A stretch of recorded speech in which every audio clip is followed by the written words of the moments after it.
Hello guys, ఈరోజు మనం alignment group part 2 గురించి నేర్చుకుందాం.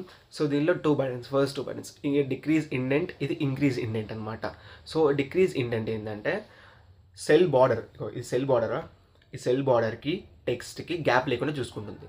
The opposite is the second button, increase indent. Okay, so cell బార్డర్కి టెక్స్ట్కి gap ఉండేటట్టు చూసుకుంటుంది. ఇప్పుడు క్లిక్ చేసినట్టయితే గ్యాప్ వస్తుంది, ఇంకో మళ్ళీ క్లిక్ చేస్తే మళ్ళీ గ్యాప్ వస్తుంది. సో అలా. Okay, next wrap text. So what is the use of wrap text ante? So when your text is too long for one cell, we can use this wrap text. So ఇప్పుడు అరే బంటు అని text ఉంది, అరే బంటు.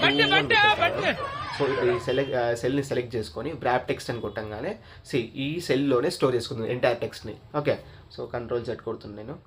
And next is merge and center. Okay, merge and అంటే ఏంటంటే, so this options ఎలా combines multiple cells and after combining it makes into single cell అనమాట. సింగిల్ సెల్ చేసి దీనిలో ఉన్న టెక్స్ట్ మొత్తాన్ని సెంటర్ చేస్తుంది. సో ఇప్పుడు ఏం చేస్తానంటే, so I'm combining these 2 cells and clicking on merge and centre. Merge చేసి మధ్యలో సెంటర్లో టెక్స్ట్ని ప్లేస్ చేస్తుంది. ఇది మొత్తం అలైన్మెంట్ గ్రూప్ అనేది కంప్లీట్ అయిపోయింది.